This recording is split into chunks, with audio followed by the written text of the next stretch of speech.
If you haven't got problems, I feel bad for your son. I got 99 problems and a bitch ain't one.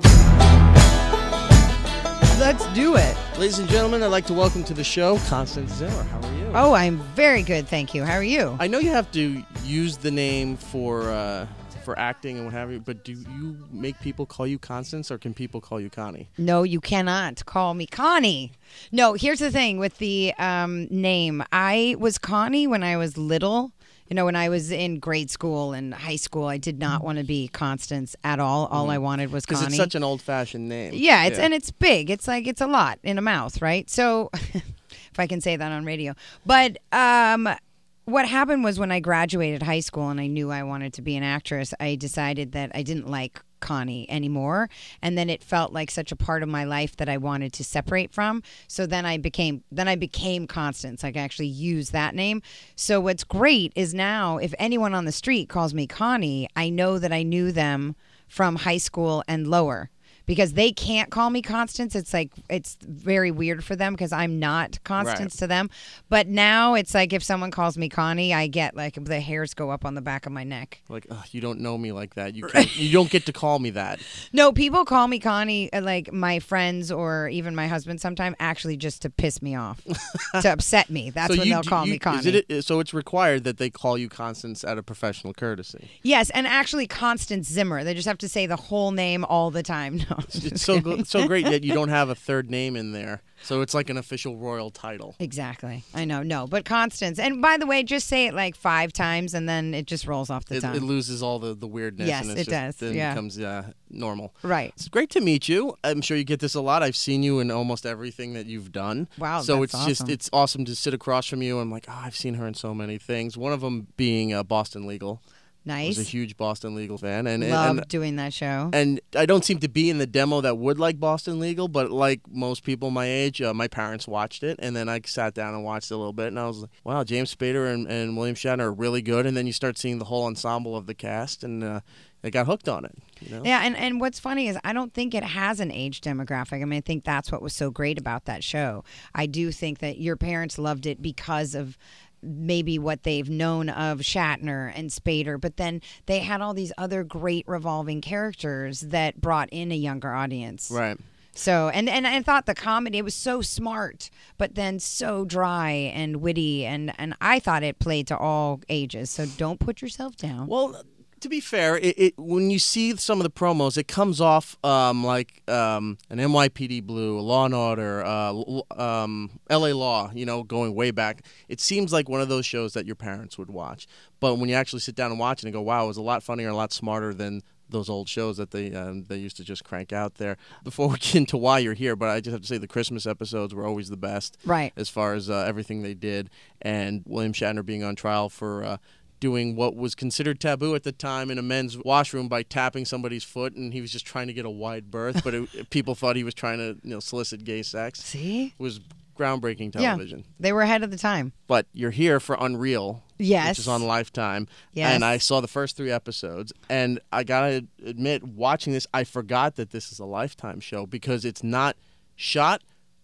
Actually, nothing about it comes off as a Lifetime show. This looks like something that should have been on Showtime or HBO. Thank you. Thank you, because that's exactly what we're trying to do with the show. It's unlike anything Lifetime has ever had, and I think content-wise, look-wise, acting-wise, writing, everything about it is not like Lifetime. It is nothing what you would expect from anything that you would see on Lifetime. Without giving too much away, there's a particular scene where, we'll say, a gentleman throws a rag or a washcloth over a camera, but it doesn't quite block. And when they're doing the little montage of cutaway scenes and you're seeing something real quick, you're like, wait, this is a Lifetime show. And right. And I'm like, I was amazed as what you guys are getting away with. And then you got to remember it's basic cable. Technically, they can do it. They just self-police and they don't do it. Right, and that's what I think they wanted to do with Unreal. They want to kind of blow it out of the box, like go big or go home. And I think that this show will do that because it is, behind the scenes of the making of reality television. television, there's so much to explore that is dirty and nasty and dark, but then also completely laughable and over the top. And it's such a combination of what I think truly is a dark comedy, where you're going to be laughing in places where you feel like, am I supposed to be laughing? You know, like it's not a written joke. Right. It's the circumstance that is just ridiculous that you can't help but laugh. You know, my character you laugh at because you cannot believe how mean and cruel I am, that I think you laugh more out of like an uncomfortable, I can't believe she just said that. I was just going to say that, yeah. That you don't know what else to do, so laughing is the first thing that triggers in your head. Right. You play Quinn, who I'm guessing it's the director, right, for the show? Yeah, I'm the director, you know, producer of the show, of the reality show. That's what I was trying to within figure the out. I'm show. like, she's executive producer, she's the director, but she's doing both things. Correct. It's a show within a show, but the show that you're directing is, I guess it's a take on like The Bachelor, maybe a mix with Big Brother with the cameras and things like that. Yeah, it's kind of a culmination of a few dating, you know, competition shows. Bachelor, Bachelorette, Who Wants to Marry Harry, Beauty and the Geek, you know, all of those reality shows that are about people pretty much trying to, you know, find true love in front of a camera, Right. being followed by a camera crew. But, you know, the show also, I think, goes also beyond that, because I think it's everybody's search for love.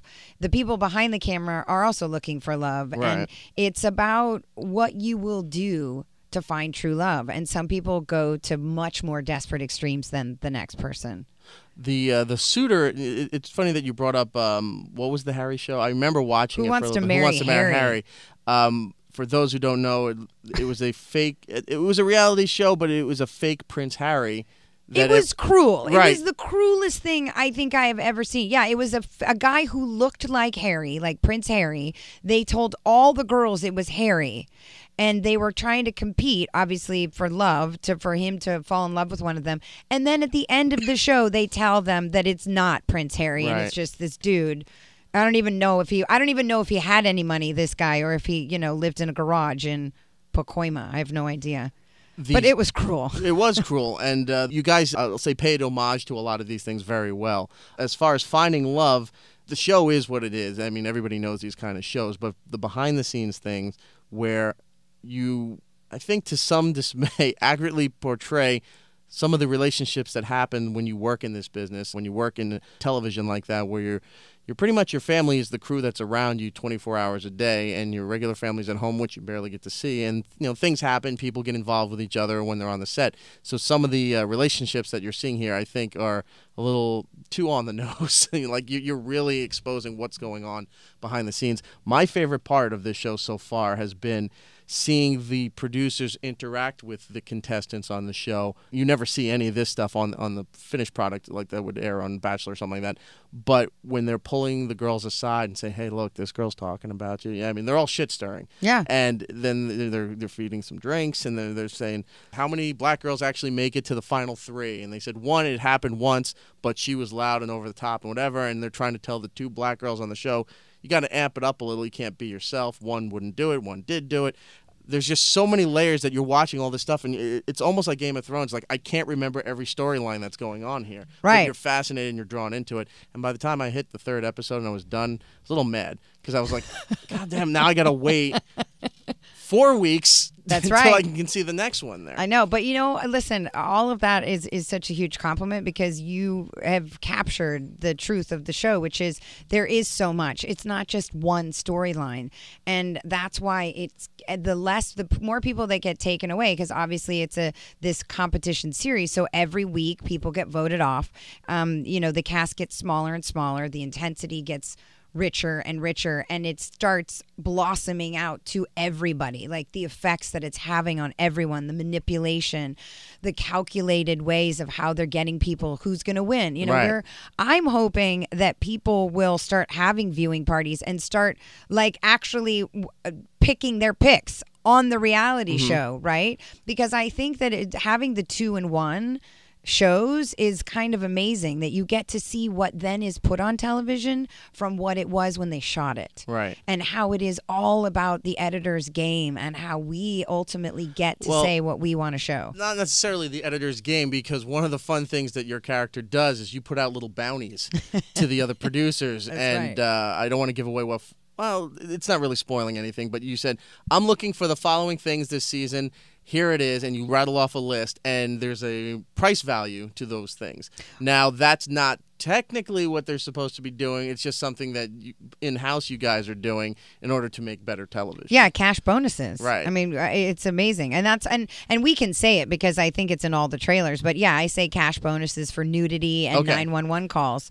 And, you know, the more drama, the better. The crazier, the better. That's what they want. I mean, I love the touch of the old... It's like you're paying off an old school detective. It's these crinkly brown envelopes with the cash wide open, and they're just sitting there flipping through. Like, doesn't sound like there's enough in there. No, and that's old school, right? Like, you see it, you can touch it. So that makes it even more appealing. It's not a check. It's not like, oh, here's a couple $100 because you got a 911 call. But yeah, I think that is what is so confusing and conflicting on the show is all the personalities and how they're so tortured by what their job is. But if you're good at it, the payoff is enormous. Right. One other thing with this is the suitor constantly keeps changing the outcome, because these shows are pretty scripted, and and you have a board in the back of that studio there where you're showing, like, and it's no secret to anybody if you watch these shows.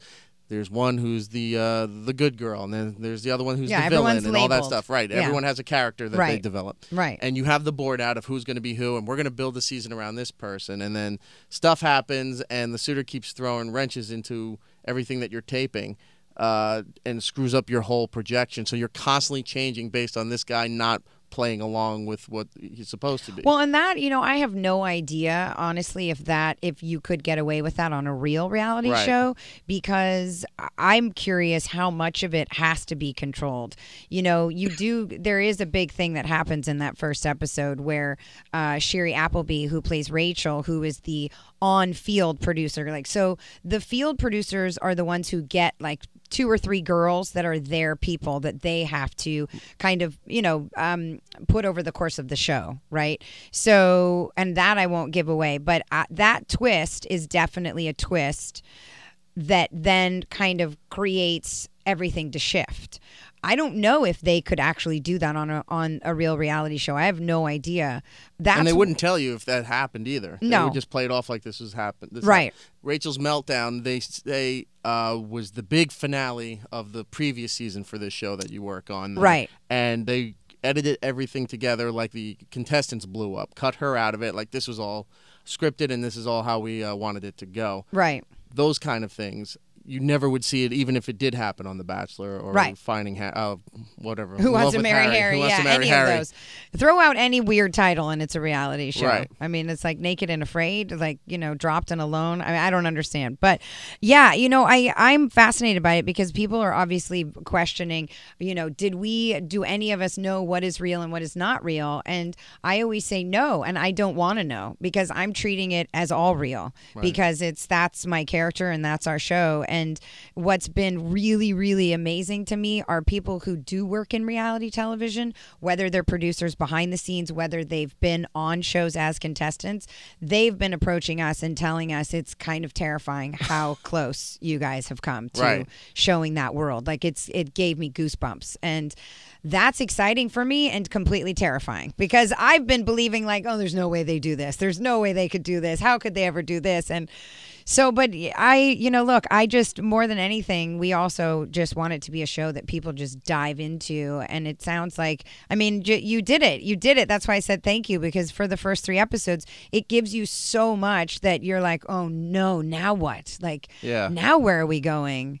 The showrunners and the writers obviously did their research. Do you know if anybody on the technical end of the crew, did they work on these kind of shows? Is that why it's so accurate? Well, Marty Noxon has never worked on a reality series. You know, she comes from Buffy and all of these other shows. And Sarah Shapiro, who is also one of the co-creators, early in her life, she worked in reality television. But I think for her, this show is more about the world of reality television and placing a storyline and, people's grasping for the need to find love in this kind of world was so entertaining. I think that's why they put it in that world. It's by no means, real life situations that she may have encountered. Right. But so she does have her experience in reality television. You keep saying about love and finding love in the show. It seems that even though it's a show based on trying to find love, none of the contestants are really there to find love based on some of the conversations they have. I won't give it away. Right. But they obviously have their agendas. But the people who really are trying to find love are the people who are making the show, not the people who are on the show. This is true. I think there's one character or two that are really trying to find love. I think Mary, who plays our quote-unquote MILF, which is, again, horrible that, but that's what they do. Everybody gets labeled as something. Right. And I think that she is. I really think she is trying to find love and someone that's going to take care of her.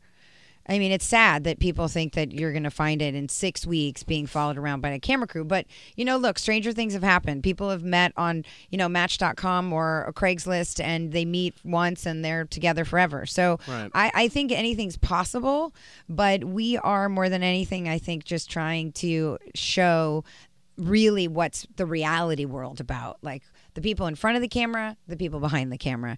And it does get a little bit more specific later down the road, and it gets darker and crazy. One thing we didn't mention, we said Unreal is on Lifetime, but I didn't give out the date and time. It premieres June 1st. Yes, June 1st at 10 p.m. And then it'll be on Mondays at 10 p.m. Correct. Going forward. Yeah. You should definitely check this out. And it's weird for me to say you should be watching Lifetime because that's not usually what I'm watching. But this show, I'm telling you, it felt like something that you would have seen on HBO, Showtime, FX. It's that kind of quality that you're seeing in this program, and it's definitely a nice change of pace, I guess, that what Lifetime is doing by accepting this kind of show.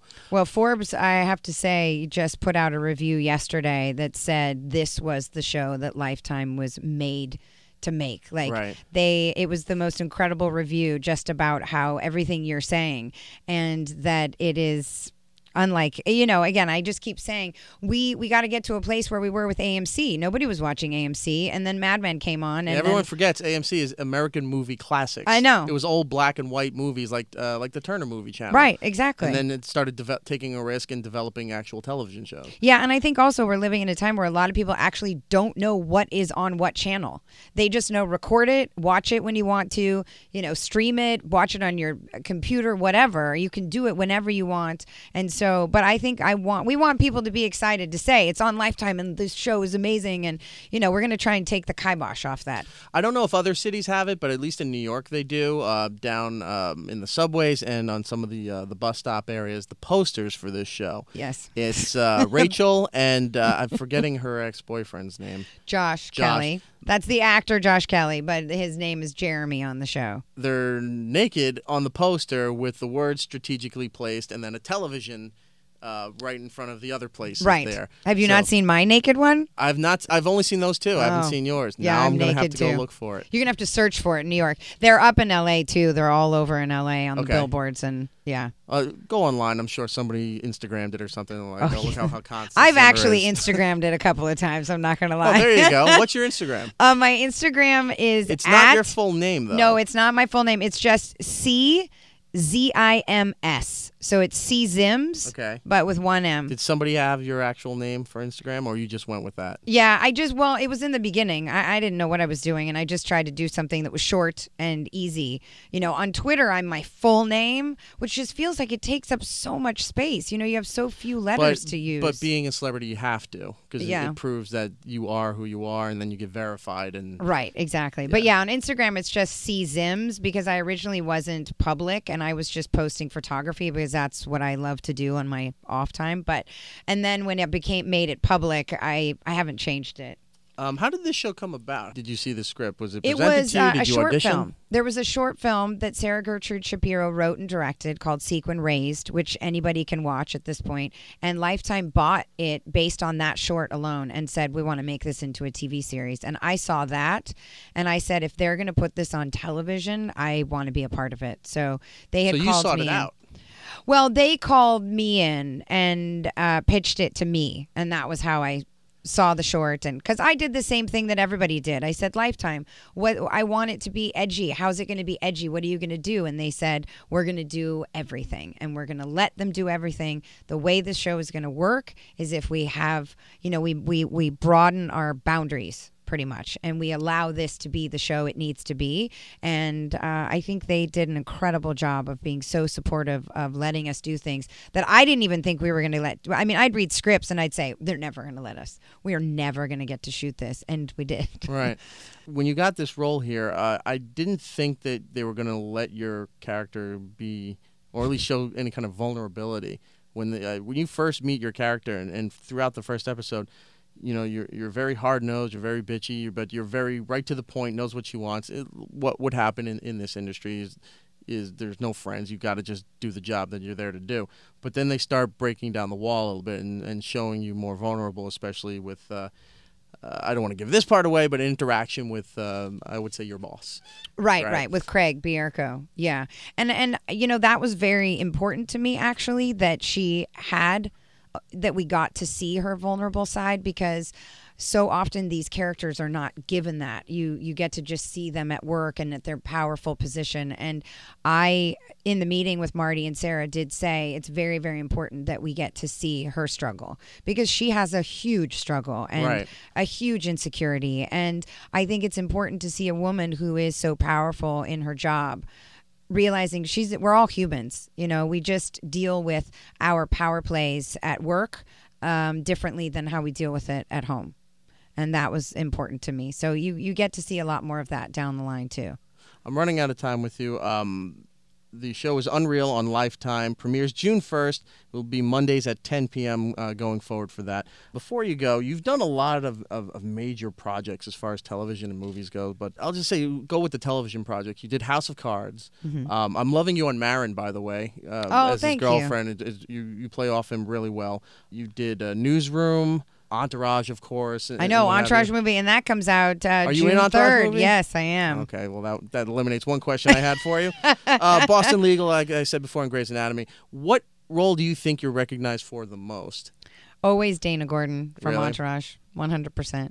House of Cards is kind of edging in there because I look a little bit more like Janine, except that I chopped all my hair off. But when I did have long hair, and I was more approachable as Janine, whereas, and now it's mixing between Dana Gordon and Janine from House of Cards, but always Dana Gordon. Do you think Quinn will come up in there I hope point? so. I hope so, because I think Quinn is kind of a whirlwind of all of my characters I've played over the years. She's kind of a little bit of everything, and I do hope that she catches on as somebody that you kind of love to hate or hate to love, either one. As you have to go, are you there for the rest of the season of Marin? No, that's it. That's it? I know. I said to him, I was like, I think I've been the best girlfriend you've had. You might need to keep me. But no, I just did that one episode. We'll have to talk to Mark. Okay, good. And get him work that in. Constance Zimmer, Unreal on Lifetime. Premieres June 1st at 10 p.m. It'll be on Mondays, 10 p.m. going forward. It's not a show, just because it's on Lifetime, it's not a show that you would think would be on Lifetime. It's actually better than that. So please go and watch that. Thank you so much for your time. Thank you very much. Awesome.